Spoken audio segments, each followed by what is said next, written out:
我又活了。这次是在地狱吗？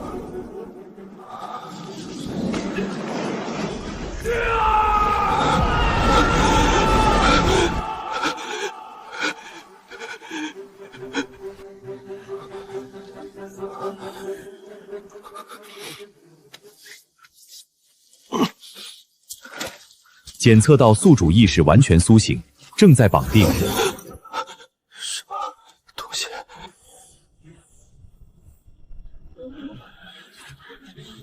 亮着，能动弹的15岁以上、40岁以下男人都过来！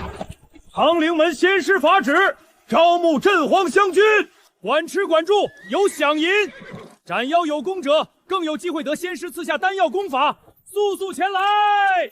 名字、年龄、原籍。张玉，15岁，临江县小河村。从今往后，你的命就是镇荒湘军的了。地球的张玉彻底死了，活着的是镇荒湘军丙字营第7属的小卒。5年之内达不到暗禁，就会被扫地出门。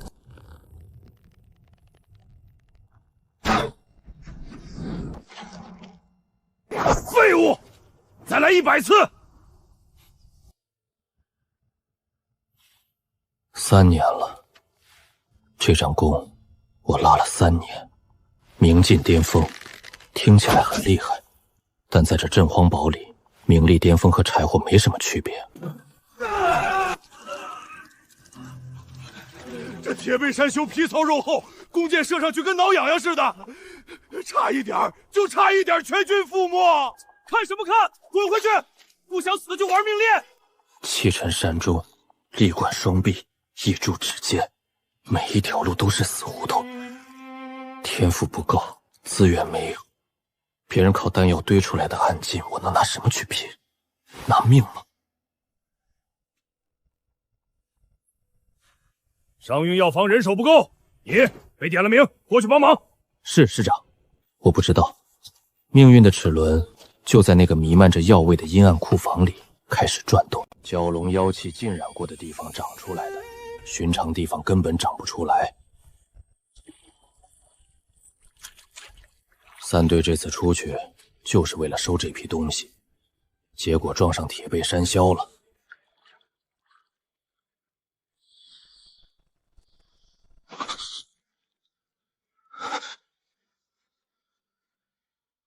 云海深处在作战，千年修炼不一般，炼丹炉火映心寒，凡尘俗世英雄联盟，装备栏，6个格子，这是真的。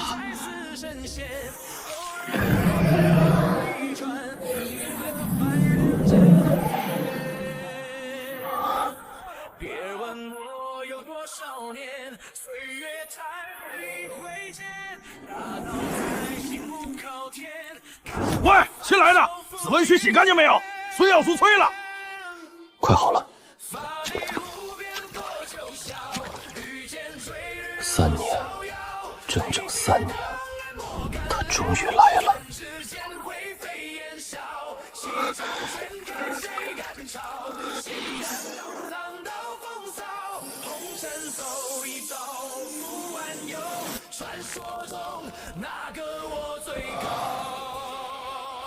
5年之期，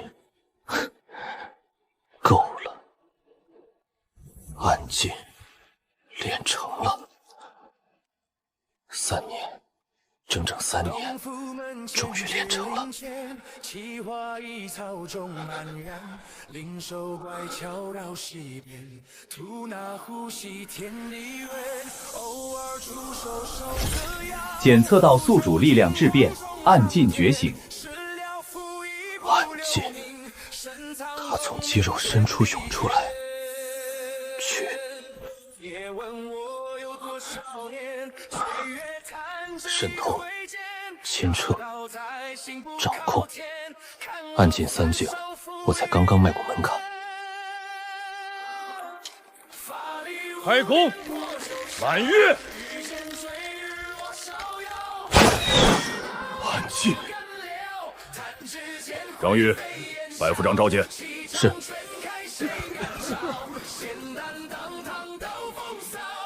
进去。你叫张玉，突破暗禁了。是。侥幸突破。接我一掌。好，果然有几分火候。丙字旗第8队队正张玉，乙字区3号灵房，即刻搬过去。张玉就是他，我暗箭，他才18。丙字旗队正，妈呀，那可是队正。队正制止，离我的目标还远得很。但至少从今天起，我不再是随时可以被消耗掉的杂兵，属于我的。3年泥泞，一朝化龙，但这只是开始，离化境，离真正的自由还远得很。装备：紫纹龙钗，状态已生效。暗箭只是门槛，然后是化境，化境之上又会是什么？像点样子了，张玉。属下在。明日寅时3刻，营门集结，目标黑石谷，那窝铁背山谋该清了。破灵剑，陈老大，这次下血本了。每人5支，你们的任务是用破灵剑钉死那2只领头的畜生。剑时有限，机会只有1次，谁敢手短，老子先送他上路。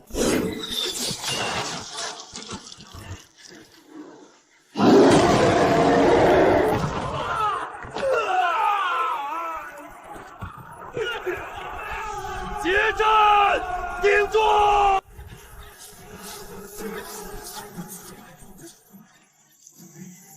这一剑，不只是破灵剑的力量。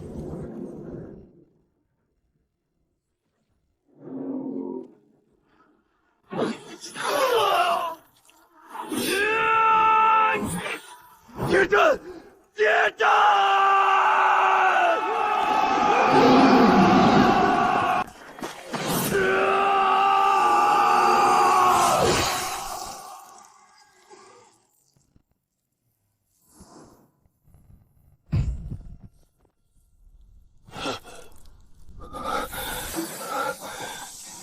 机会只有1次。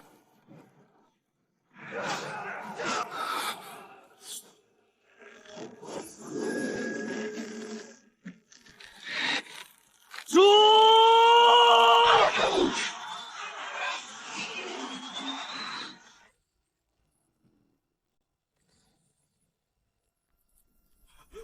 死了，他死了！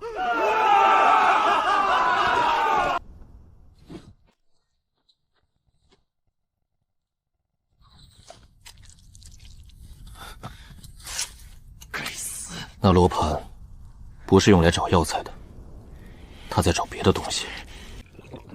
陈老大那罗盘老子早就见过，专门用来找灵根的，据说只有某些强大妖兽体内才有，我们都是诱饵。出得此门就烂在肚子里。陈百川祖上出过仙门中人，惹不起。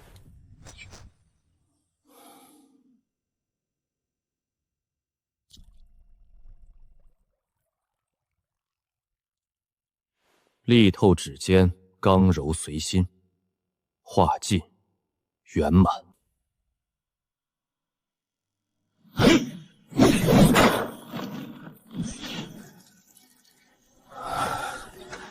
6个月，化尽圆满，我已经站在了这里。张小子，来，让老熊看看你的枪练得如何。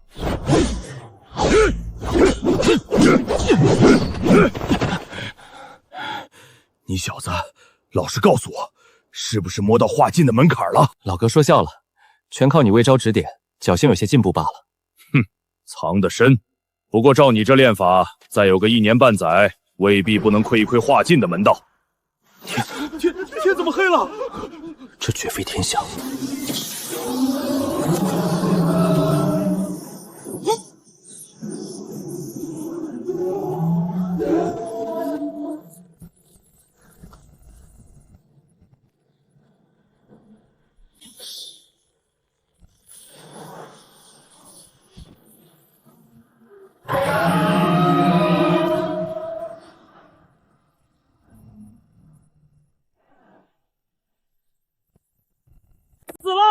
钱江聂娇被长陵仙门的上仙斩杀了，星神俱灭。爹娘，小妹，你们看到了吗？那畜生死了，死了！长陵仙门广开山门，凡修为达化境之境者，皆可参与入门考核。通过者即为外门弟子，得受仙法，求取长生大道。化境，只要到了化境，就有机会。钱江孽样已被诛灭，形神俱散。然而，我长陵仙门第一尊传楚金高，已于此战中燃尽元神殉道。金高失之陨落了，6品巅峰的修为，怎会？钱江龙王在最后一刻强行化龙，踏入7品妖尊。楚金寒燃魂与其同归于尽。龙一身千年妖缘未散，必催生无数天才地宝。五脉首座即刻率弟子分3路阻得外敌。本座亲率正法殿前往南边，同时广开山门，召化境武者入五县搜寻灵物，择优收录。老祖急召孙儿。金兰死了，你的机会来了。7品妖尊陨落，其本源灵气极可能凝聚不散，化为龙珠。龙珠，此物可汇聚龙族散逸本源，牵引龙珠现世。浩儿，此珠若得，足以为你奠定突破子府境的根基。孙儿定不负老祖重托。人族天生无法吸纳灵气，唯独找到蕴含灵性本源的天地灵物，炼化入体，强行开辟出一条通道。这通道就叫灵根，有了灵根，才能吐纳天地灵气，踏上仙途。化境之上，便是筑灵根。不光要化境，还要找到灵物，还要学会筑灵根的秘术。妈的！此文龙身，微弱提升木灵气亲和力，天地灵物。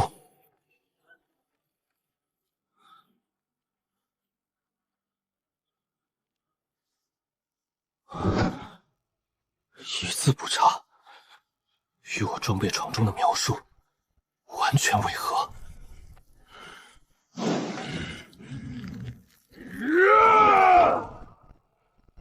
成了，老子他娘的化境了！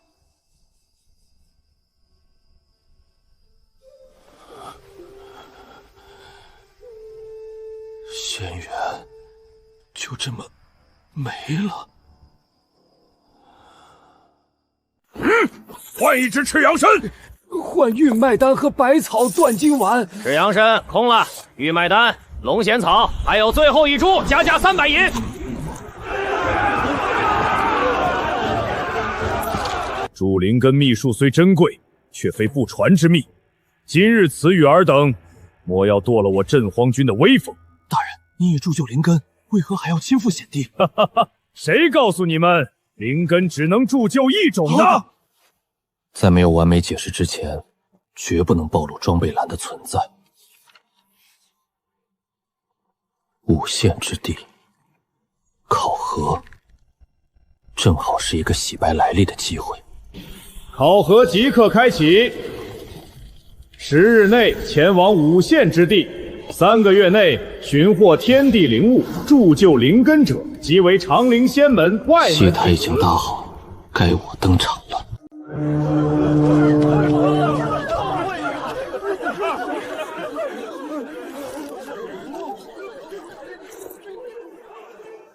考核开始。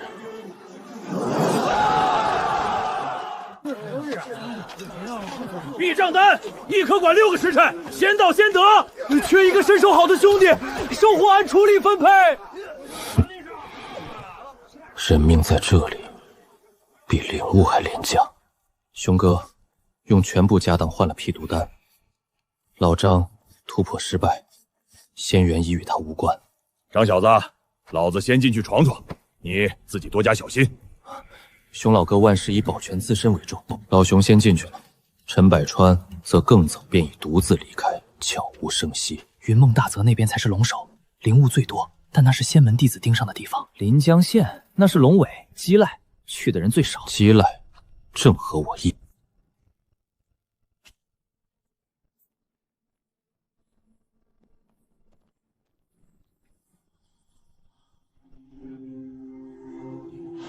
避开争斗，无视陷阱。我的目标只有一个：安全地发现并炼化那株早已属于我的紫纹龙参。凭着元神的记忆，认准方向，小河村。尘归尘，土归土，安心去吧。你的因果，我既承接，自有去了之时。故乡的最后一面。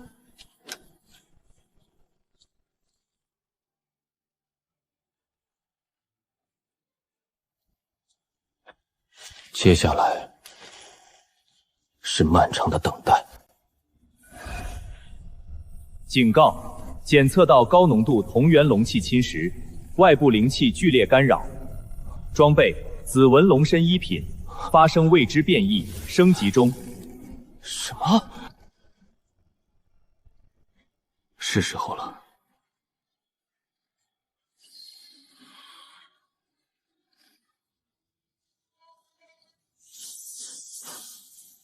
紫纹龙参。警告：高浓度同源龙气侵闪，灵力紊乱，紫纹龙参正在升级。哪里来的同源龙气？这荒山野岭，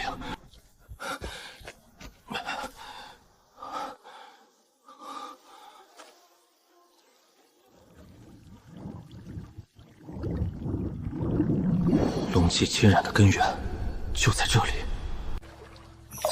鬼水龙珠6品，被动道运残痕，真龙威压，万水归玉。6品，7品水龙珠本源，1品灵物也是凡人梦寐以求的仙源，而这是6品。不对劲，无限之地催生的灵物最高不过3品，6品龙珠从何而来？它很可能是完整龙珠的一部分，另一部分在哪里？只有长陵仙门才有能力图谋完整的龙珠。这枚龙珠的意外遁走，绝对超出了他们的预料。他们此刻必然像疯了一样在找。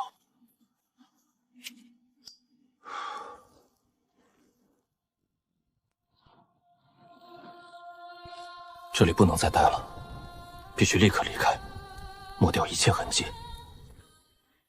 张玉，行色如此匆忙，莫不是另有什么发现？绝不能让他继续探究龙珠之事，一丝风险也不能冒。你，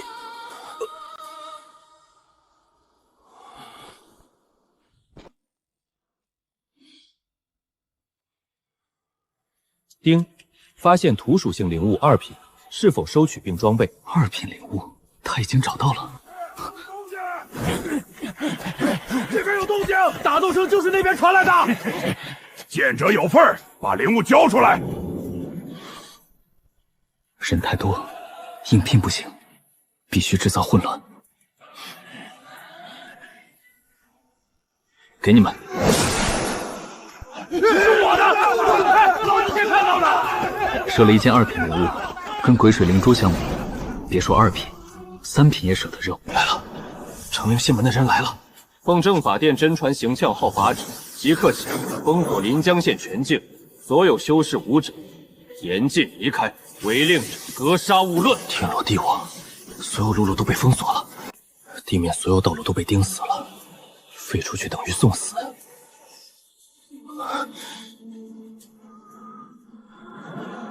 唯一可能离开的途径，只剩一个：潜江。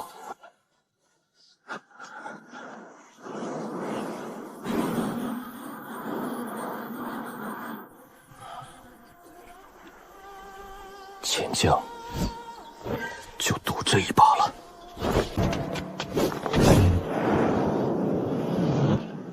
入潜江，九死一生。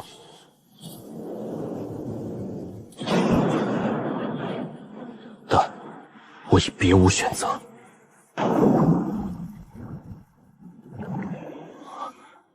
在这水中，我仿佛成了主宰。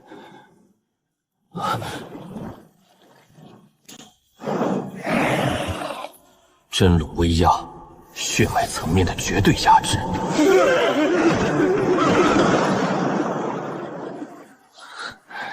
这便是6龙珠的力量。陆路全封，潜江成了唯一出路。但这条凶江横行，水中为妖兽横行，下去就是送死。可我有鬼水龙珠。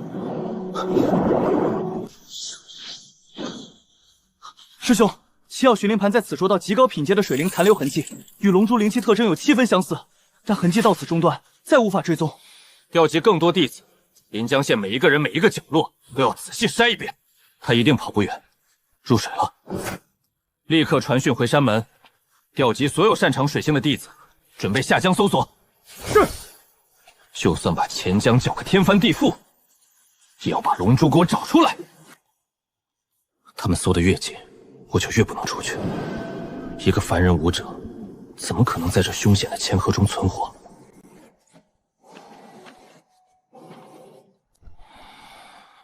等，只能等，等到他们搜完这片区域。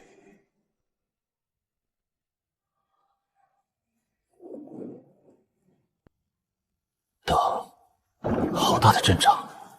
看来他们真准备把整个江底翻过来。既然他们这么有耐心，那我便更有耐心。猎人与猎物的身份，随时都可能调转。干粮快没了，但最致命的不是饥饿，是考核期限。再拖下去，就算不被发现，也会错过县门考核。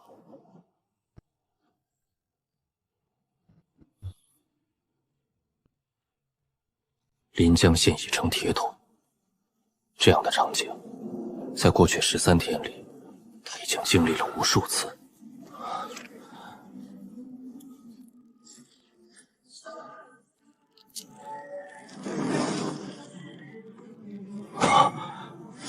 指向图，死物，天才地宝。最危险的时期已过，或许上天注定要补偿我，不差这一时半刻。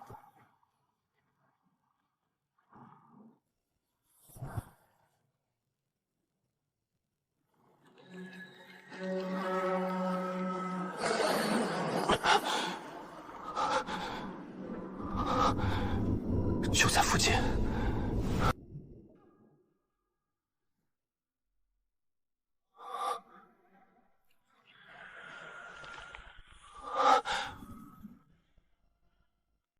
丁，检测到高品质土属性灵物反应。原来如此，水土相生，这2件装备之间似乎产生了某种共鸣。3品土属灵物，弥补了之前舍弃陈百川那块2品石髓的损失。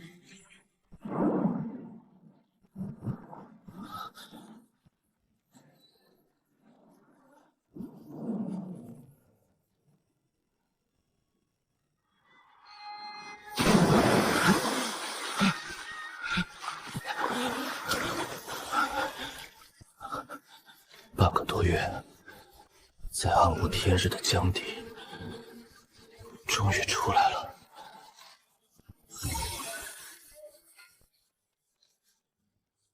子文龙身还未正式炼化筑灵根，而我现在身在临阳县下游，已经越过了县门的封锁线。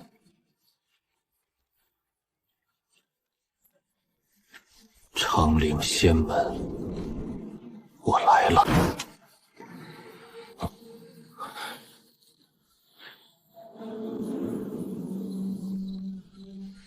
龙珠的残留气息，有人在追踪他，而且就在附近。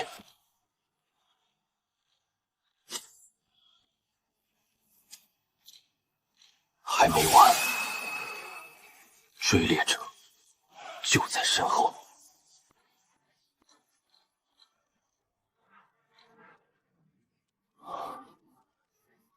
就是这里了。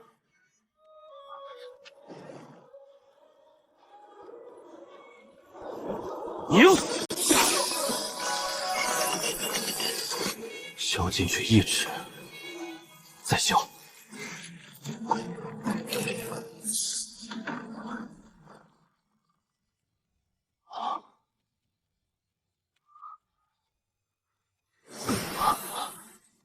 虚影，不对，先天灵物，非虚非实，好东西。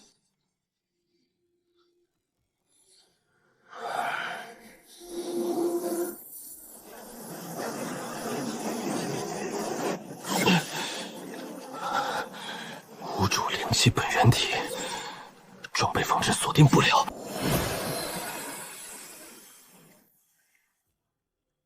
领域之力，唯有法则层面的力量，才能压制先天之物。拼了！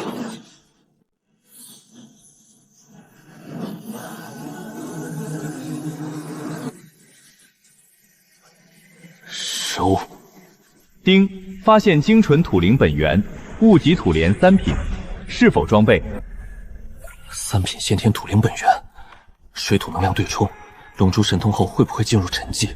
而那枚6品龙珠若沉寂，我在水中将失去一切庇护。既然领域还在，炼化，现在就炼化！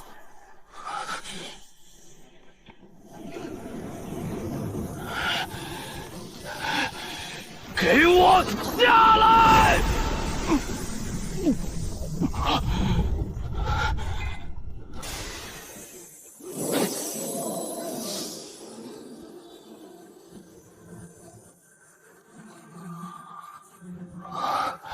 这就是灵根，修仙者的力量。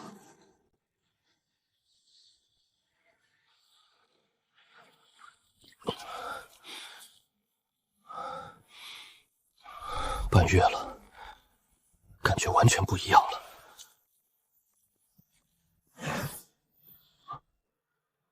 规矩不能废。土灵之气，你铸就灵根了。侥幸在江边石缝中寻得灵物，依仙门秘法炼化。好小子，记住灵根便是我仙门中人。我妙法殿灵犀，叫我灵师兄。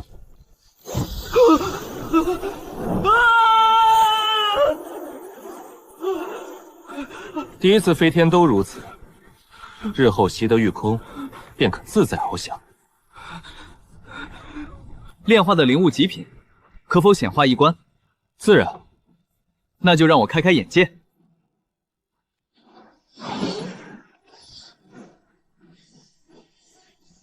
3品土灵物，师弟真是物极土莲！稳住！稳住！快稳住！你从哪里得来的？具体什么位置？不，你别告诉我，此事非同小可。走。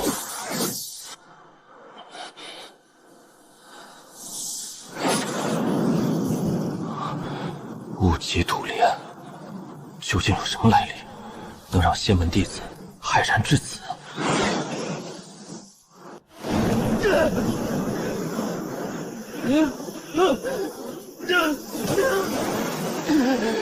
装！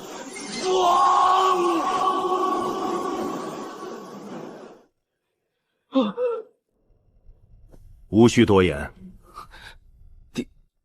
弟子心思不纯，暂且囚禁殿中半日，以观后效。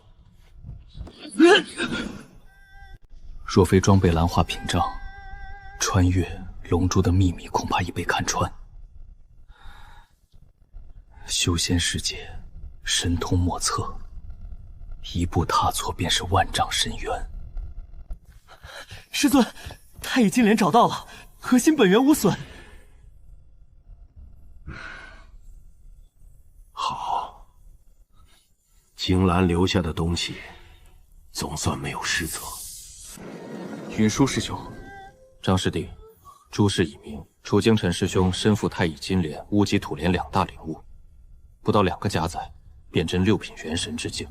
半年前，前将聂娇玉强行化龙，楚师兄奉命死战，最终他拼着真灵永继，将2大灵根从崩解的道根中斩了出来。如此意义的至宝，在一个来历不明的凡人体内，宗门真的会放心吗？师尊有法旨，物极土莲并是你的道基。不仅如此，传你修行法门，赐3枚筑基丹，助你开辟气海。从今日起，你便是长陵仙门正式弟子。怀璧其罪，在这修仙界，只会被放大1000万倍。长陵仙门正式弟子，我长陵仙门2000年传承，已是妖魔横行，人族传弱，一代代仙贤斩妖除魔，方辟出这方圆万里的晋元郡，必会生民数百万。正中2峰，正法与妙法，环绕5峰，瑞金、青木、弱水、金焰、厚土。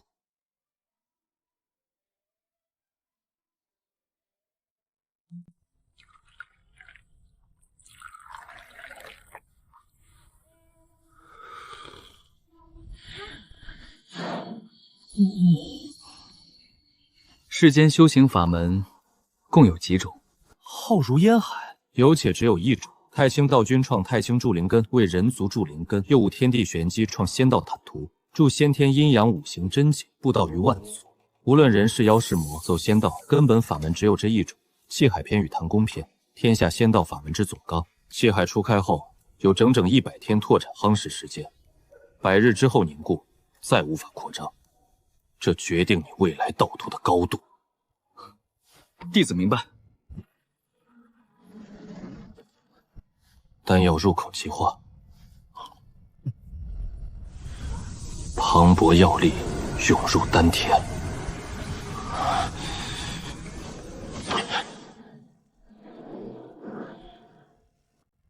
100日筑基，我的目标9寸极致气海。今日有3事须臾议定。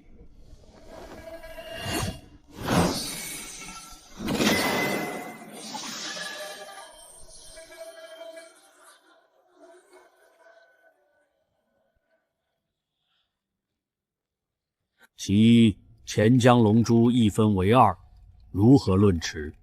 意外难料，邢浩已尽力，功过相抵，不赏不罚。既如此，不赏不罚。其二，此物如何归属？太乙金莲蕴含瑞金本源，金兰有血脉后人楚归鸿天纵之资，此物归他，拜入瑞金峰，方不负金兰遗责。太乙金莲交有瑞金峰。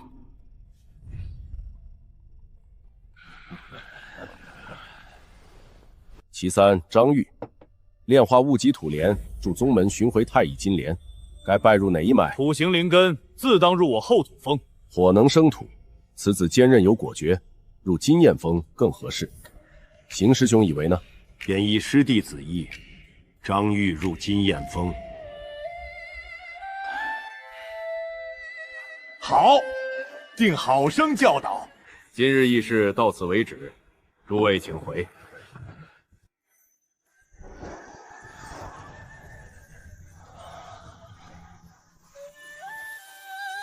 7寸、8寸，速度骤降。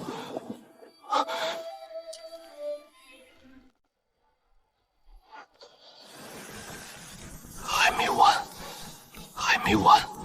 紫纹龙身的木灵之气，一起上！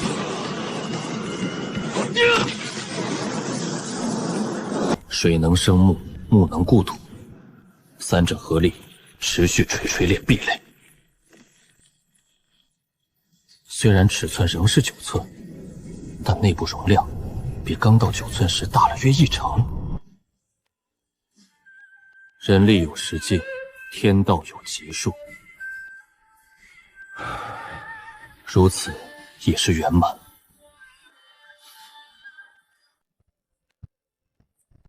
师弟，气海成就了几寸？托师兄红宝，9寸。在你闭关期间，气脉已招定。你将拜入金焰峰烈阳真人门下。火脉，我是土行领唯一各脉功法同源，师弟既立功劳，直接擢升内门弟子。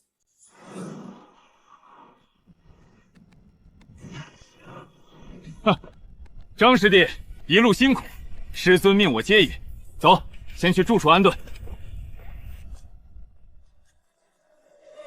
这是讲法堂、炼丹阁、炼器坊，师弟初来乍到，先安心住下。师尊出关后自会召见。金焰峰火脉，我一个土行灵根入了火脉，说是火能生土，但宗门高层的派系权衡才是真正原因。至尊，张玉已安顿，10余日深居简出，闭门苦修，并无异常。9寸气海，身负无土至宝，却无骄闹之气，懂得藏风，倒是难得。让他再观察些时日，待气海稳固，我自会见他。坤炎剑，土火双属性双少法宝，云纹浴火袍，避尘避水避火浮空防护。身份令牌，滴心血认主，凭此出入藏经阁、传法殿，每月领30块中品灵石和3瓶运气丹。果然不凡。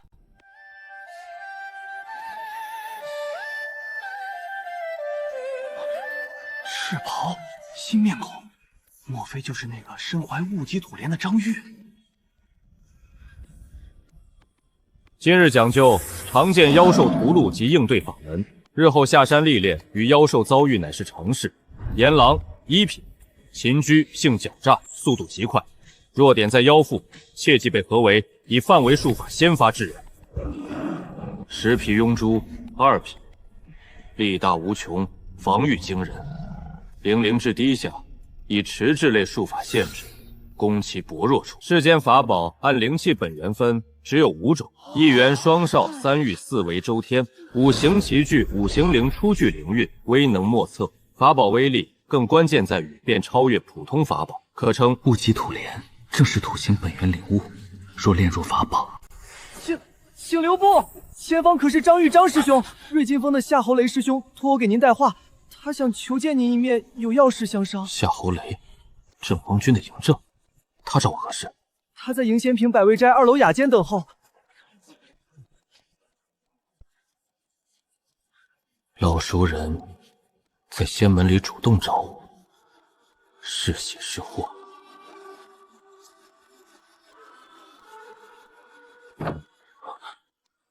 老熊，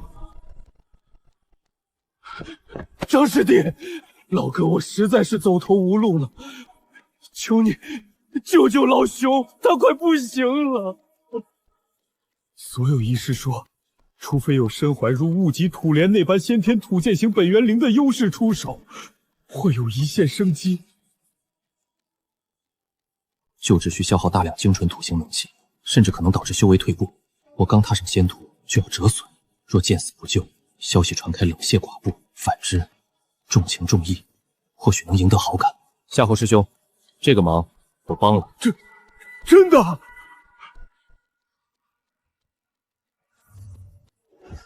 为我护法，期间切勿让任何人打扰。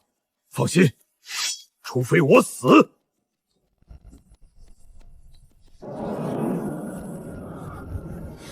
本源之力，如溪流汇入枯河，妖毒顽固，灵根裂痕极深，消耗远超预想。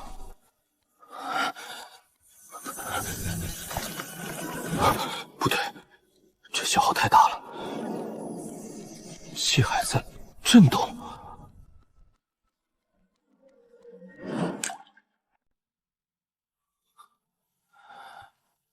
进来吧，老熊应我爱了。灵气消耗一空，气海壁垒受到冲击，原本9.9寸的底蕴硬生生缩小了1圈。这不是修为退步，是道基受损。张师弟，大恩大德，送我回金焰峰，立刻。他若救，自毁前程；他若不救，冷血忘恩，阳谋而已。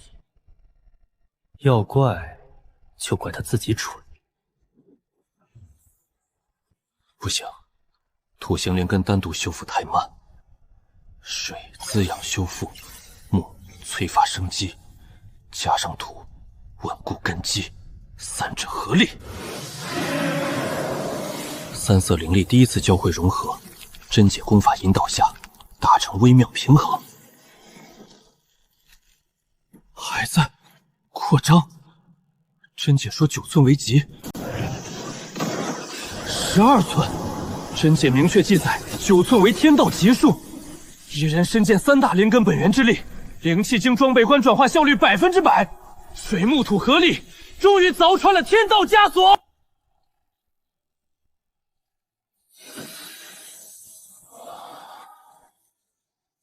因祸得福。气海修复如何？已全然修复。你为救袍头自损道根，可曾后悔？弟子不悔，即便重来一次，依然出手。好，从今日起，你便是我烈阳座下第2名亲传弟子。傻师弟，快行拜师礼。弟子张玉拜见师尊。2品火压之雨，蕴含太阳真火气息，火能生土，与你温养气海大有裨益，算为师拜师礼。多谢师尊厚赐。正法一脉型号心胸狭隘，你救土脉弟子的这事儿，恐怕就是他做的局。杨某逼你自损道根，不过经此一事，型号在五脉首座面前已人心尽失，短期内不敢再直接对你动手。12寸气海之秘，绝不能让第2人知晓。木秀鱼龙封闭摧之，对外，我必须是那道基受损、修为难进的张玉。型号，君子报仇10年不晚。看好了！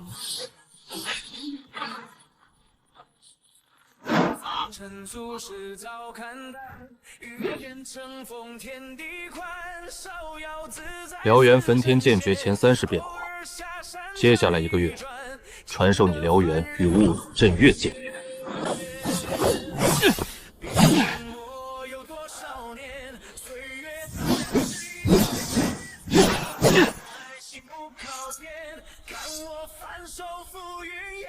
师尊，张师弟于剑道悟性仅中人之资，燎原剑法颇为艰难，武途稍好。剑道不成，或许练气一道他能有所进驻。10日后带他来练气定。师尊要亲自传授练气，总得让他学些安身立命的本事。此乃大日流金焰，7品巅峰灵火，无限接近8品，金焰峰力脉根本。师兄，这非洲的形状能改改吗？你想怎么改？没有明显船头船尾，整体扁平，像一片巨大的飞鸟羽毛。你为何想要这般模样？鸟雀天生能飞，其形必合飞翔之道。扁平流线，或许能减少阻力，更快更省力。好，就按你说的改。浮空阵、御风阵、急行阵，还有师弟要求的各种导流、减阻符文，理论上速度不比寻常弹弓遁光慢。太棒了，这速度远超预想3成以上。不墨母成规，这才是练气师最重要的品质。从今日起，随我系统学习练气之道。我的12寸气海需要的灵气总量是同阶2倍还多，修为进出太慢了。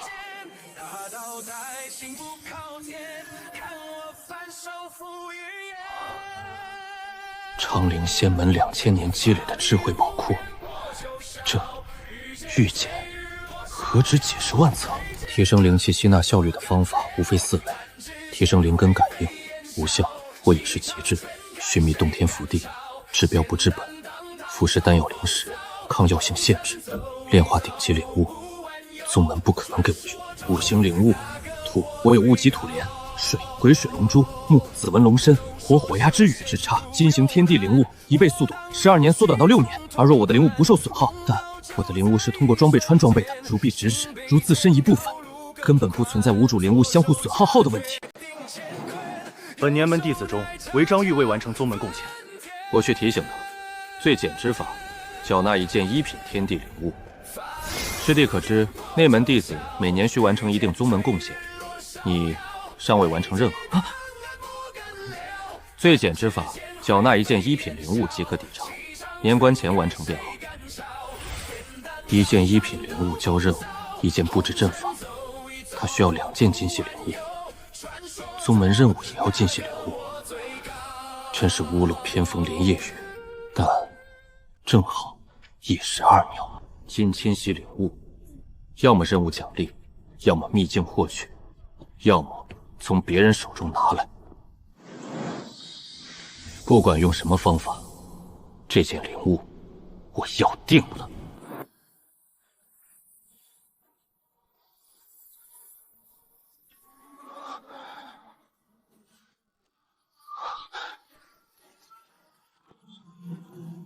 就是他。一品金属性天地灵物，品质足够做镇眼，蕴含龙族血脉，不会受到鬼水龙珠天然压制，天生溶于水外，对拥有龙珠的我优势被大幅抵消。出没于钱江，我的宿命之地，所有条件完美契合，我只需要补到2条，一条交任务，一条布阵。钱江，半年前我在这里躲了半个月，如今以修士身份在临，心境已截然不同。此处仍是我之域。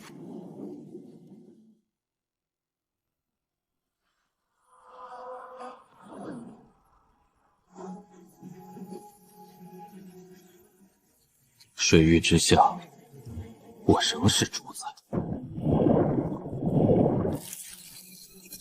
果然警觉至极，隐匿能力极强，但龙珠的威压能压制龙血。找到了，万水归域。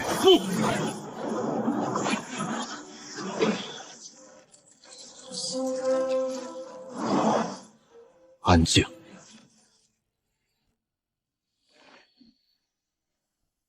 丁，发现金属属性灵物金龙逆鳞1品，是否装备？第1条到手，还需要1条交任务。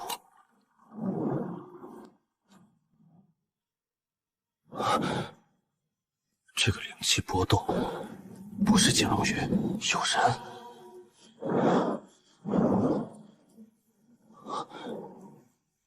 这片区域再仔细搜一遍。星浩师兄说，龙珠另一半可能还在钱江某处。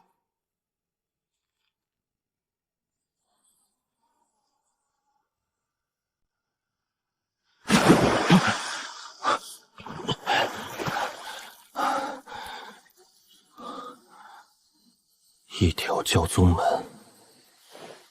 ，1条装备。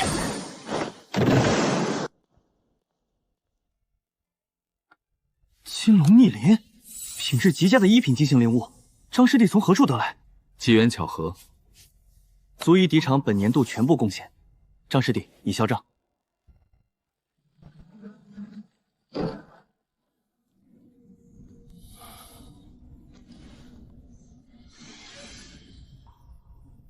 装备，发现金属属性灵物金龙逆鳞1品，是否装备？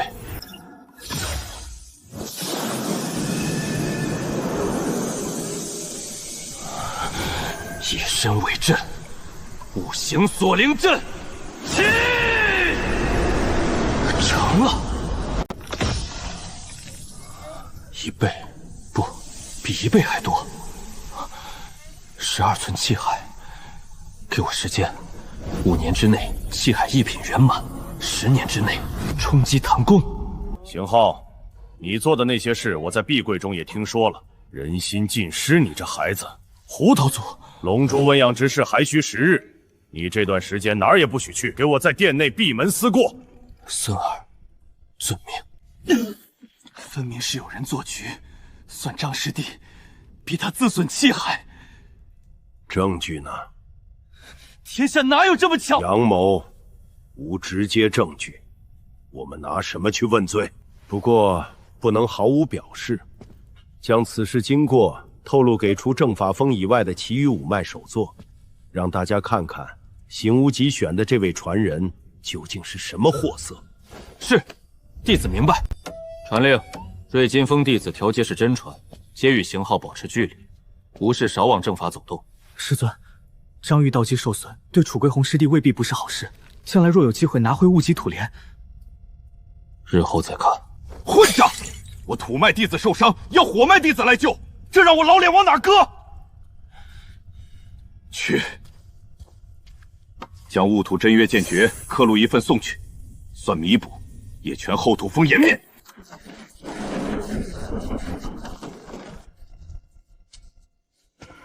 师兄放心。根基无碍，无碍便好。走，见师尊去。系统显示可装备。师尊和师兄都以为我道阶受损，这份误会就先这样吧。12寸之秘绝不可泄露，对外我就是那个根基受损、剑道资质平平的张玉，能藏多深就藏多深。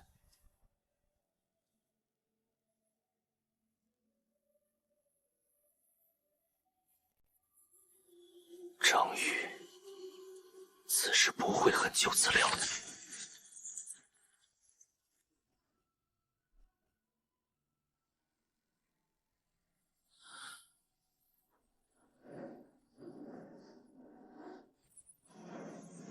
五行锁灵阵成了。12寸气海需要2倍灵气填充，但有了五行锁灵阵，原本10年的气海一品圆满，现在5年可成。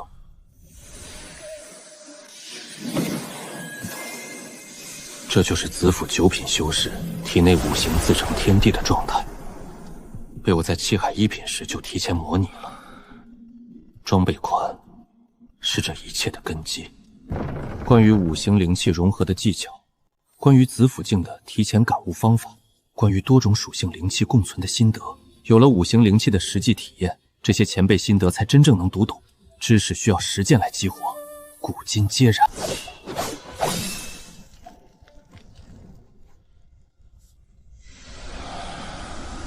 师弟虽然道基受损，这刻苦劲儿倒是让人佩服。这个保护色用着正顺手。你做的那些事，五木首座对你的观感已跌至冰点。老祖，孙儿知错。知错？你可知你的狭隘，差点毁掉我对正法一脉未来的网络布局。从今往后，不许再对张玉动任何心思，他的一切。孙儿遵命。五行集聚，锁灵阵成，修炼速度发倍。12寸气海，这方世界无人晓知晓的极限。装备吧，我最大的秘密和底牌。我已不再是泥淖中的蝼蚁，但真正的仙途才刚刚开始。型号正法殿，还有更广阔的天地等着我去闯。下一个目标，气海1品圆满，然后探宫。师尊，弟子欲下山一趟，前往钱江流域巡视天地灵物，以完成本年宗门贡献。既已决定，便去吧。凡事谨慎，量力而行。师尊，钱江虽经肃清，但难免有漏网之鱼，要不弟暗中跟去照应。言儿，淑英终须离朝，你护他一时，能护一世？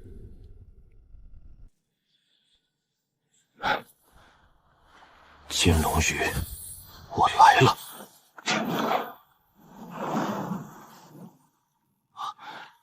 在水里的灵活性竟超过了陆地之上，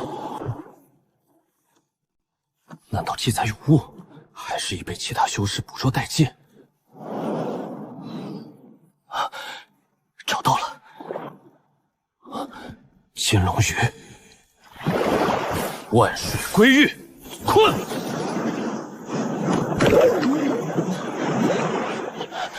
一个时辰都搞不定，果然麻烦。又来一条，天赐良机，领域开！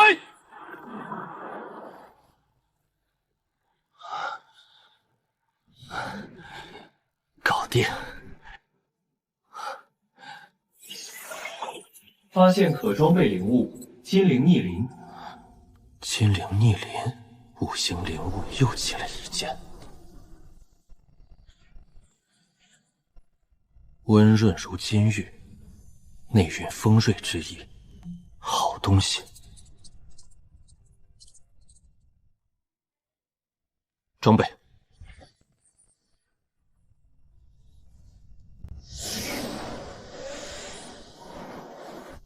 快看，那是张玉师兄，背后那是什么？金龙鱼，1品兽金龙鱼，张师兄竟然亲自抓到了！真的。幸不辱命，金灵逆鳞，请查验。品质极佳，足以抵偿师弟本年全部宗门贡献。师弟真是好手段。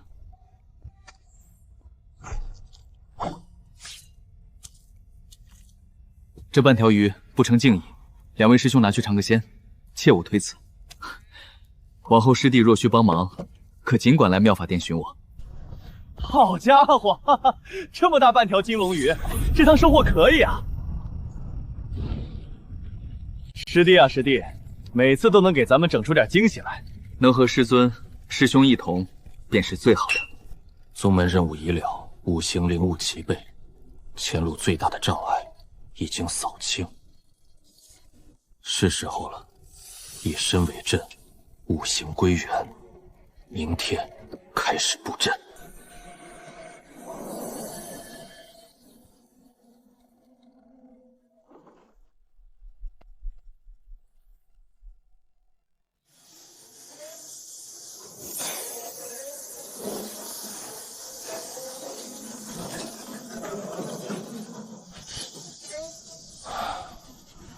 五行锁灵阵成，4件灵物通过装备管已化为我的副灵根，五行灵气皆源于自身，运转如意，毫无隔阂。阵起！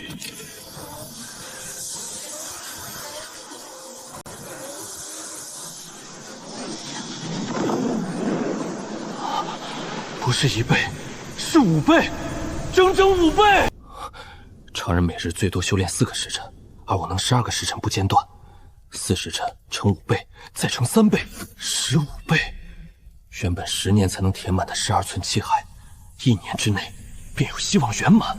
师尊师兄，弟子于闭关一段时日，潜心修炼。师尊，张师弟虽闭关不出，却神采内蕴，气息一日比一日强盛，不像道基受损之人啊。既然不要，接壤且修行在稳步提升，由他去吧。金焰峰那个张玉，道基受损，修行艰难，恐怕大道难成了。可惜了9寸气海的天纵之子。楚回红融合太乙金莲，铸就纯粹金型灵根，成就完美9寸气海，锋芒毕露，万众瞩目。五行齐聚，锁灵阵成，15倍效率。外界以我道基受损，正好，这保护色用着正顺手。五县之地反复搜索，龙珠踪迹皆无。邢师兄，金岩峰那个张玉，据说仍是深居简出。今年的宗门任务，想必还是会用那金龙与逆鳞交付。今年可不能让他再这么轻松逍遥了。一道法旨发往金木水火土5脉，命各脉轮派1名内门弟子前往5县之地，限期独立击杀3头3品妖兽，失败者暂停3年一切内门福利。师弟，你自己看，正法殿的手伸得太长了。楚归红，月儿，安心修炼即可。此事为师会处理。师弟，你不用理会，这摆明了是公报私仇，师尊自会为你斡旋。大不了这3年的份力，师兄我补给你。鱼儿，安心修炼即可。此事，楚归红也名列其上，说他接了任务而我退缩。师尊，师兄，这任务我接下来。胡闹！3品妖兽之威，岂是儿戏？师弟，楚归恒凭借太乙金莲之力，已踏入2品，其剑气足也3品妖兽防御，你万万不可逞强。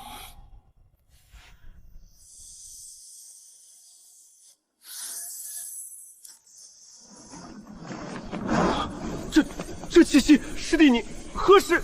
现在我也是气海2品了。你小子藏得够深的。好小子，什么时候的事儿？瞒得师兄好苦。既然你已入2品，这任务为师不再阻拦，好自为之。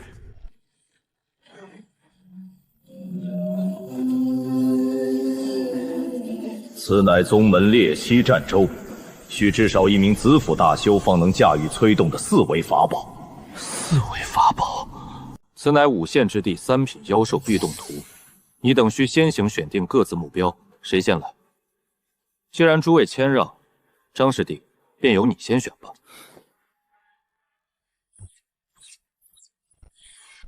张师弟确定，荆棘木妖可是公认的南禅第一，而且木克土。确定。哼，我选金光豹、赤炎吼、地血杀虫。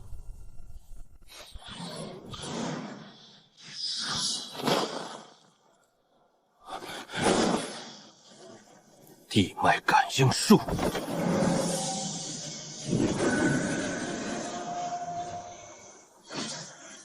找到了。尘壤守护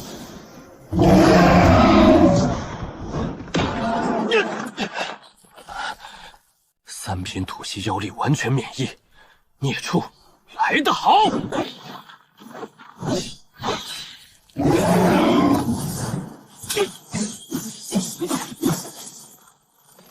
规手段到此为止了。金光一上，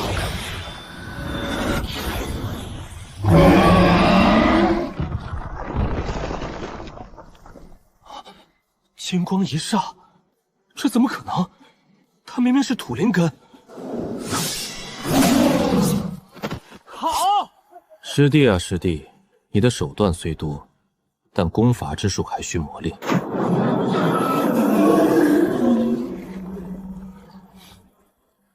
3品妖兽，怕是在承受血脉中的恐惧吧？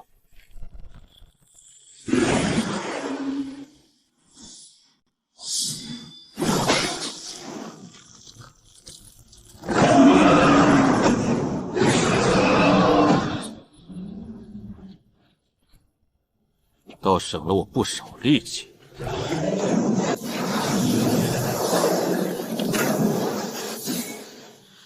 想跑？鬼水龙珠的真龙威压，对蛟马类亚龙种和水族精怪，有源自血脉深处的恐怖压制。这玄水阴蟒一身实力恐怕连70%都发挥不出来。你跑不掉。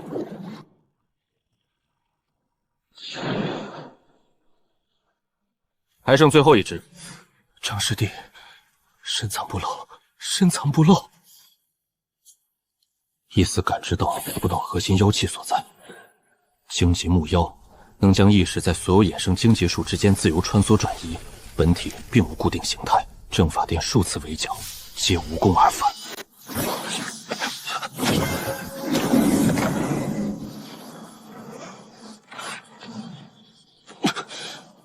好强的妖力，阵法恐怕连半个时辰都撑不住。焚雨燎原！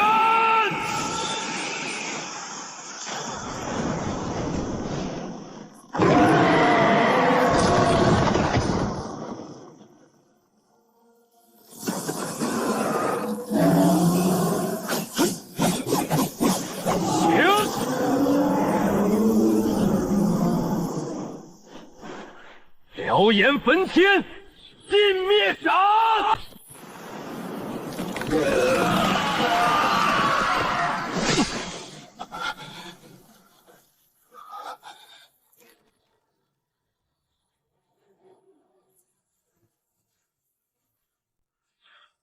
发现可装备灵物，玉木种灵种，3属性是否装备？3品灵物，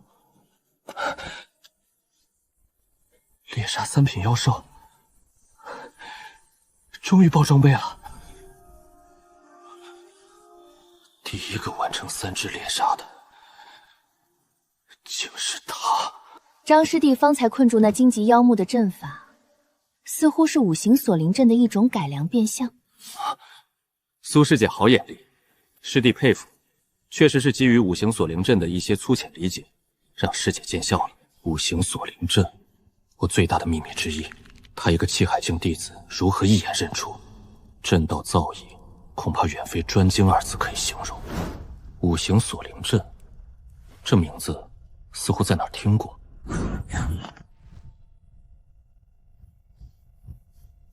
不可能，他对付3只不同属性的妖兽，怎么可能比我快？楚师弟的剑气越发精纯了，那杀虫倒是滑溜。张师弟，听闻你猎杀荆棘木妖得了一件木系天地灵物，可否让为兄观摩？3品灵种，确实铸就木系灵根的极品。师弟，可否割爱交易？方师兄见谅，此物与我亦有用处。用我那对秋水并蒂莲耳环中的一只与他交换。储物法宝，可以，就用苏师姐说的交换。弹指间，6年光阴悄然而逝。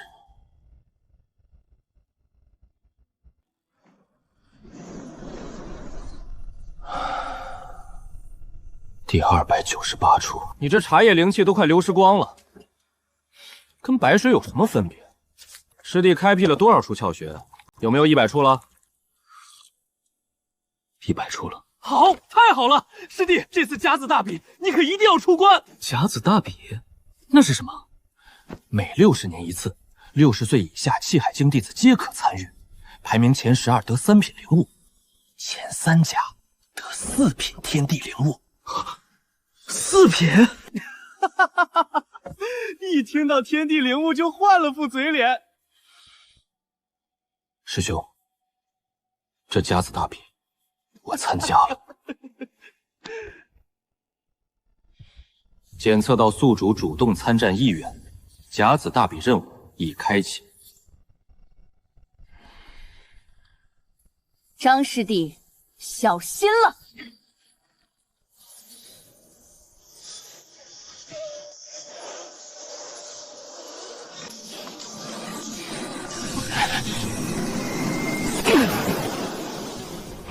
张师弟，我输了，你的无土罡气远超我之预料。师姐言重了，我不过是仗着灵根特性侥幸罢了。青鸾，刚不可久，烈不可横。张师弟，你剑诀运用实在一塌糊涂。这1个月，给我沉下心来磨练剑技。是。这对姐弟是双生子，心意相通。分开各3品，合力堪比4品。师尊早有收徒之意。张师弟，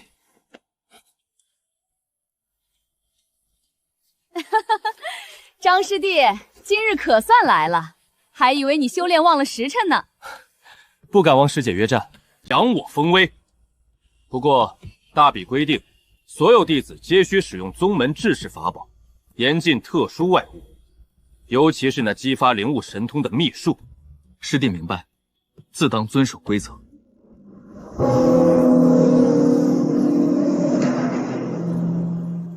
一脉论道，甲子一界，乃我长陵仙门遴选英才之盛事。你的对手是妙法殿云瑶，庆完，你的对手是瑞金峰楚归鸿。下一场，金焰峰张玉对妙法殿云瑶，双方入场。早就听说张师弟大名，还望师弟手下留情才是。云师姐过誉了，还请多多指教。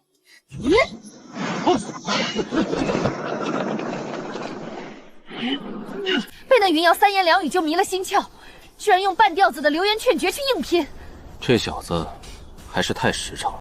云密雾锁，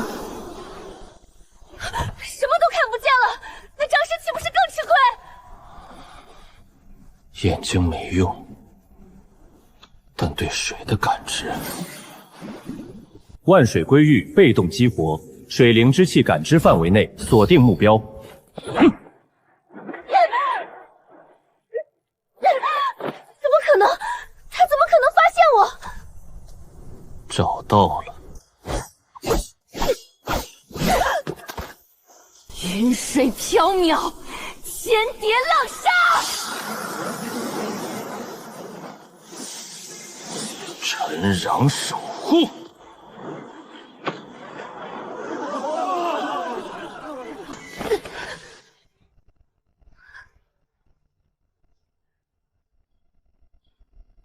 云师姐承让了。我输了。金焰峰张玉胜，赢了！我就知道张师弟没那么简单。师尊，弟子身为金焰峰弟子，若公然使用土脉炫诀，恐惹人非议。蠢材迂腐！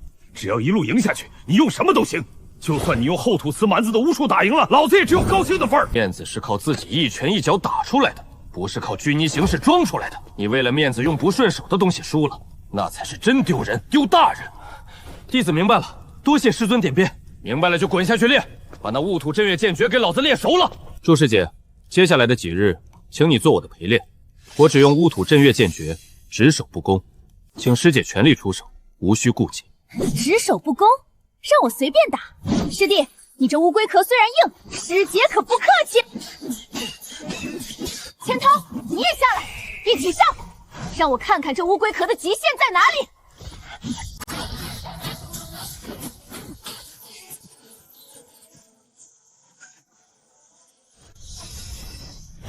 停！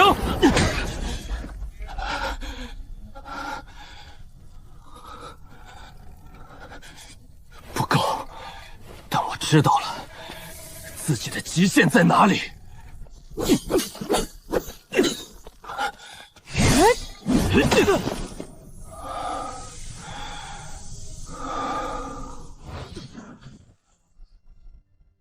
24强对阵结果出来了，情况对我们不太妙。张玉，你的对手是政法殿首席秦煞。金焰峰张玉，政法殿秦师兄，久闻物极土连之名，今日倒要看看值不值这许多传闻。开始，过。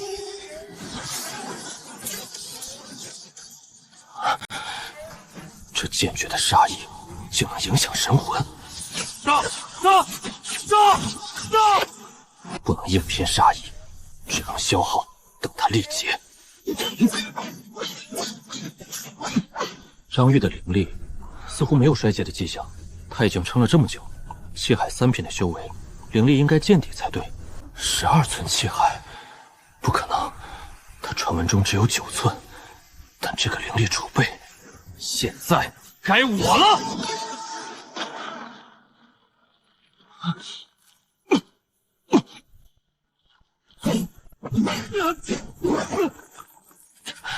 七杀破军，终身！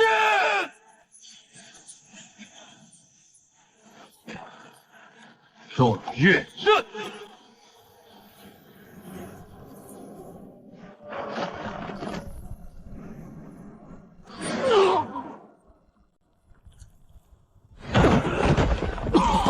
金岩峰张玉胜！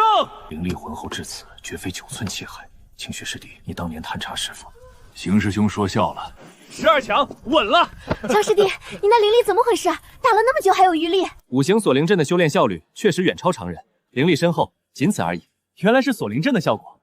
我说呢，你小子打了这么久，跟没事人一样。12寸气海的秘密绝不可泄露，每一次胜利都让我的伪装多一分风险，但只要能赢，这些风险值得。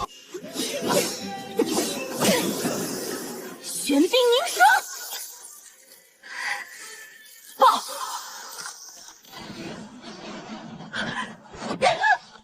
弱水峰苏婉婉胜。长老，弟子祝千瑶认输。祝师兄，你这是做什么？不必相让，我们公平比过便是。师弟，你听我说，其一，我阴阳共生岩的阴火破你防御，胜算不高；其二，我对上楚归鸿胜算不足30%，而苏婉婉师姐伤势未愈，最终决战应该在你与楚归鸿之间。千涛所言甚是，此举并非单纯相让，是最佳策略。别忘了约定，你若拿不到魁首，可是要赔我一件4品灵武的。师兄放心，此战我必竭尽全力。金焰峰张玉胜，晋级前3强。我已得到4品灵物，又得首座青睐，见好就收，方是明智。最终魁首之争，金耀峰张玉对瑞金峰楚回鸿，胜者即为本届7脉论道之冠。开始，先手为强。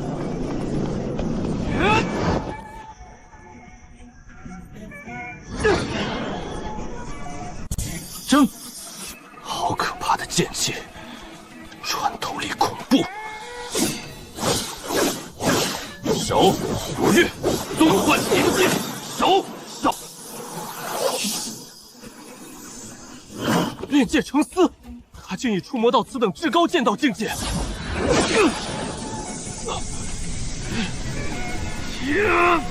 不可退！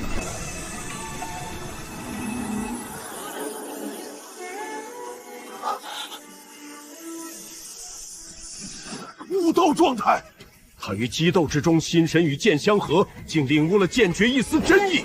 顶不住了，罢了，继续防守是灵力耗尽，坦然认输。这金土相生，太乙金莲与物极土莲同出一源，归鸿的悟道引动了张玉体内物极土莲的共鸣。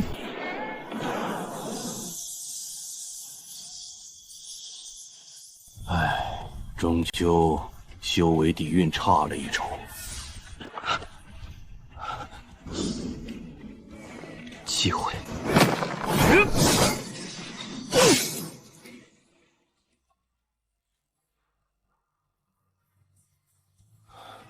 出师弟，承让。这2件灵物本都该是正法殿的囊中之物。赏赐如下：第3名苏婉嫣赐4品瑞金玄髓，第2名楚归昏后土息壤，第1名张玉赐4品灵物空谷鸣蝉。空谷鸣蝉，出手为良。发现风属性灵物4品空谷鸣蝉，是否装备？风属性，五行之外的灵物。张玉身为魁首，赏赐当最优。老夫提议，行动大日流金焰分裂出1朵4品紫火赐予他。不可，流金弹斗分裂紫火必损元。况且金龙海妖兽异动频繁，扛青龙恐将复出，无异于自毁城墙。那诸位以为，总不能让魁首所得反不如2、3名？藏宝岩深处尚封存一物空谷鸣蝉，便赐予张玉。风属性不入五行，这岂是正道？但能物及土莲完美契合的灵物，世界能有几种？既然最好的路走不通，为何不另辟蹊径？大道艰难，你我不过皆在荆棘中摸索前行，求那一缥缈机缘。对于张玉，或许这也是一条路。风属性灵物，师尊，这怎么会是风属性？是铸就第2灵根需灵优品，皆绝不招于3品。木生火，寻木属性灵物即可。玉儿的物极土莲源自6品本源，品阶对落，但本质犹存。寻常4品火属灵物，承受不住其先天本源排斥。他必须寻得中3品以上的火属灵物，方有一线成功筑根之望。那这空谷鸣蝉，风属性。上古确有一人，集其地火水风4种灵物，成功大道。仅此一人，也定会为你寻择了4品火属灵物。装备。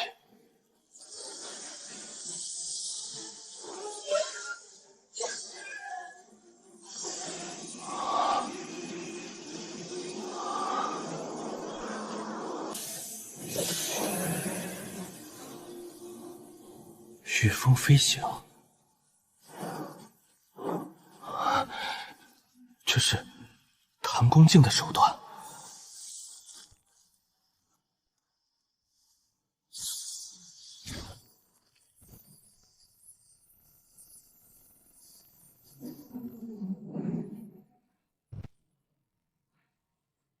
隔空御物，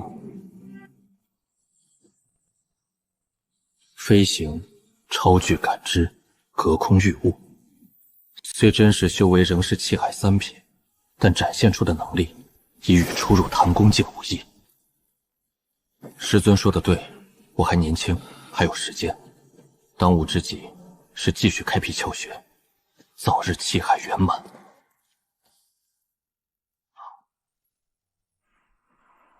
长陵仙门，又是长陵仙门。太乙金莲、物极土莲皆先天灵物，本源大补，味道想必美不可言。就快了，待本尊伤势尽复，定要那长陵仙门付出代价。破！荆棘玉骨，气海圆满。好，好，好！金鸡玉骨宝光内蕴，徒儿，你果真已真至气海大圆满，有史以来最快33载。戊土道体，16年。自贪图醒来，终于将炼精化气走完。果然，单一灵根无法开辟唐宫，寻找合适的4品火属灵物刻不容缓。自你夺魁后，玄冥、烈风、后土3派忌惮日深，严禁境内火手外出灵物打探，至今尚无确切消息。弟子明白了。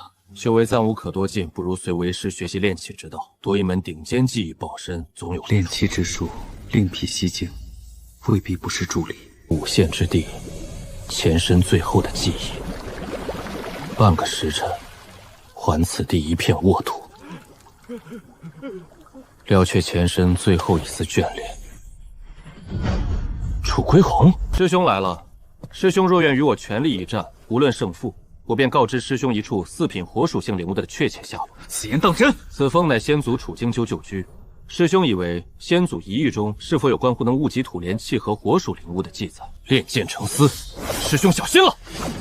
楚师弟的太白分光剑又精进了。他的灵觉何时变得如此敏锐？对太白分光剑的理解竟也如此之深。你的剑，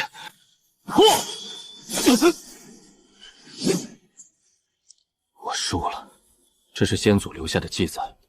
不过，那灵物所在之地绝非善地，先祖以唐宫6品修为，亦未能得手。先天火莲与雾极土莲、太乙金莲同出一源，三者竟都是由从上古阴阳道莲分解所化，同源之物，火土相继，铸就灵师9万。去与不去，后果皆需师兄自行承担。此事之后，你我两不相欠。多谢楚师弟，这份人情，张某记下了。记下就好。10年之内，我必达气海圆满。届时，你我终须再决高下。师尊，弟子心意已决，归墟之行，无论九死一生，须得亲身一试，否则道心难安，此生不敢。罢了罢了，归墟并非自然生成之绝境，其形成缘由恐与数万年前一场席卷五洲四海的浩劫有关。无数仙尊、妖王、古老神灵皆被卷入。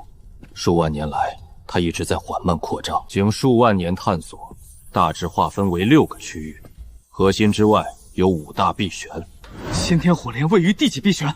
第3碧玄熔火心域，通常需要唐宫6品圆满的修士方敢前往。月儿，修为不足，去了也是枉送性命。师尊，普通4品火属灵物筑根，冲击子府的成功率有多少？1半。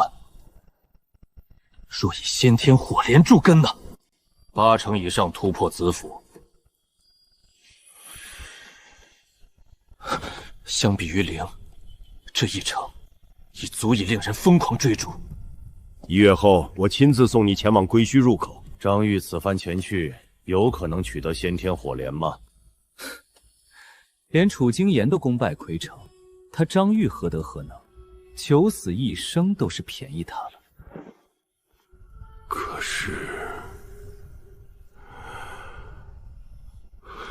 不知为何，老夫心底竟隐隐希望你能成功。归墟真正所在，距此亿万里之遥，但归墟外围空间薄弱，雍渡城附近稳定存在一条空间裂缝。到了雍渡城，千万不要显露你的雾极土莲。为何？因为掌控那条裂缝的是后土祠。城内禁空禁制，子府境也无法御空，先验真容，省些麻烦。这些人，后土祠并非普通宗门，是巫道的部落，专修肉身，他们只修单一灵根属性。你的无极土莲对他们而言，既是至宝，也是克星。你若暴露，难保为人找麻烦。弟子明白了。太听道君传下传法之前，有一段空白期，只能自行摸索。最主要的就是淬炼肉身，这条路称为巫道。巫道，巫道修炼极快，100年内便可媲美仙神。那为何被仙道取代？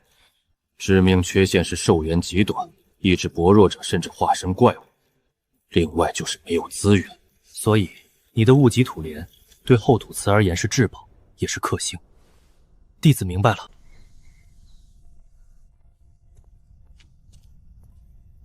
你快死了，几百年了，嘴巴还是这么毒。你长陵仙门2000年，又有谁真正长生久世了？我这次来是要借道去归墟。为了你那身负雾极土莲的小徒弟，还不是玄冥烈风还有你们后土在暗中作梗。罢了，喝酒喝酒。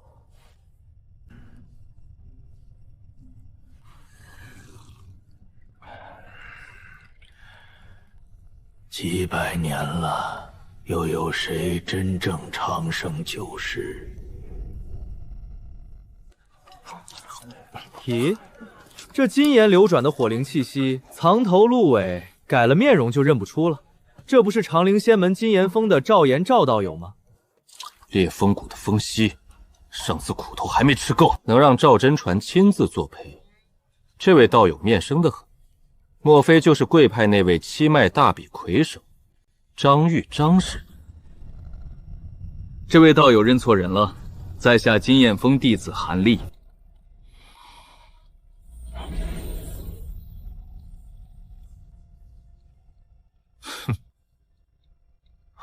传礼。长陵仙门的弟子，归墟之内危机四伏，可要小心了，别折在里面，枉费了宗门栽培。反应够快，不过这风息不是省油的灯，他肯定还会找麻烦。烈阳，我们不过是棋盘上的残子，归墟那条裂缝我可以让你用，但你要记住，后土祠欠你的人情，今天两清了。明白。去吧，你那小徒弟在雍都城待得越久，越危险。裂风谷祖师得到过上3品风属灵物，此灵物能繁衍，每隔一段岁月分裂出下品的子体。谷主风纪远，修为深不可测。这次来雍都城的，应该是他座下真传风息。师兄，传送法阵何时开启？1月1次，还有几日？师尊说让我们先熟悉环境。不过，这位乌修大哥，我们只是想进归墟碰碰运气，绝无冒犯之意。归墟入口乃我后土祠世代守护，你们这些外来的蝼蚁，交够了灵石吗？没有，那就滚！这些人别管，后土祠在雍都城就是地头蛇，我们只是过客。传阵开启前别惹事儿。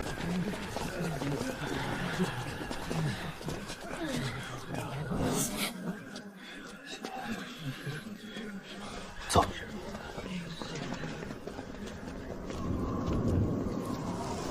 御师弟，归墟之内，一旦我们被传送到不同币选，务必第一时间汇合。明白。这是宗门联络令牌，一旦注入灵力，我就能感知你的大致方位。如果遇到无法抵抗的危险，就用它。放心，师兄，我会小心的。走吧，回去养精蓄锐。激活禅阴洞虚。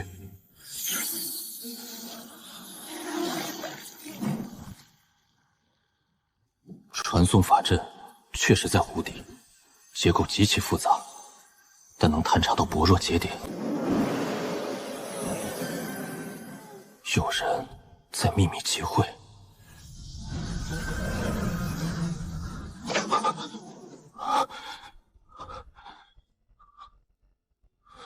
张玉，或者你叫韩立都无所谓。一个气海境的小子，居然敢单独闯归墟。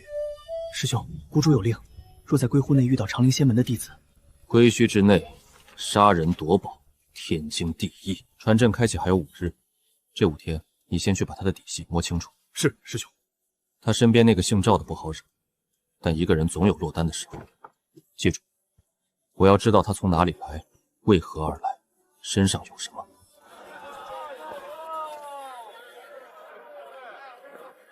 这灵气波动是土属灵物的残片，似乎与赴约灵甲的材质极为相似。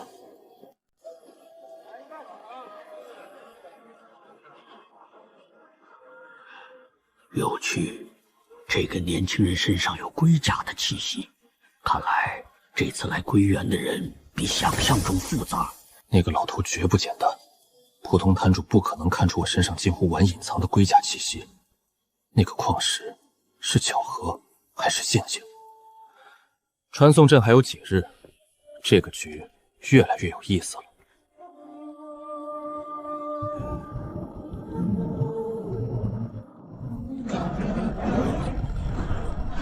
归墟传送阵1月1起，缴费登州，生死自负。注意看这些人，进了归墟，他们就可能变成敌人。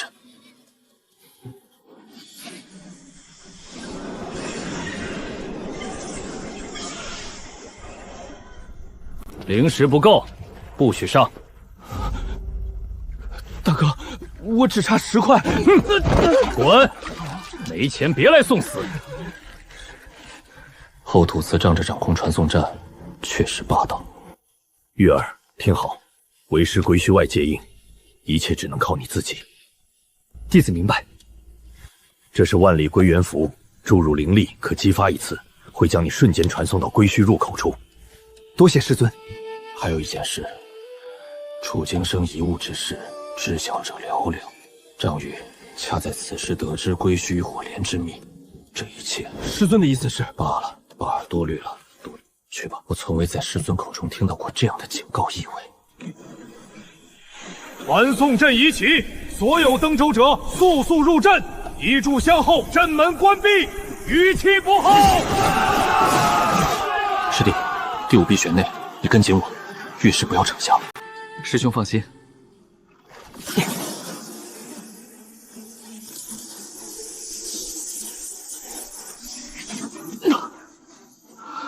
空间传送，每次都是如此撕裂般的体验。这就是归墟，天地法则的废墟。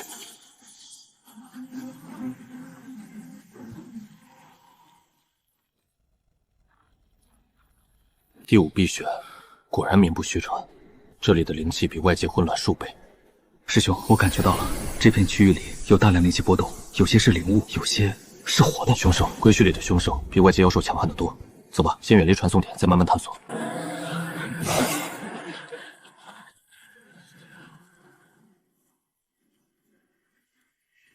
归墟九死一生，能活着出来的十不存一。按照前人记载，第5碧玄的外围区域资源虽不算丰富，但相对安全。往深处走，灵物品质更高，凶兽也更强。师兄，有人。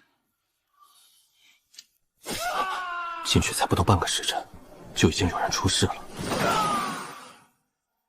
归墟果然九死一生，我们刚刚踏入了这片死亡之地，而现在才是最开始的开始。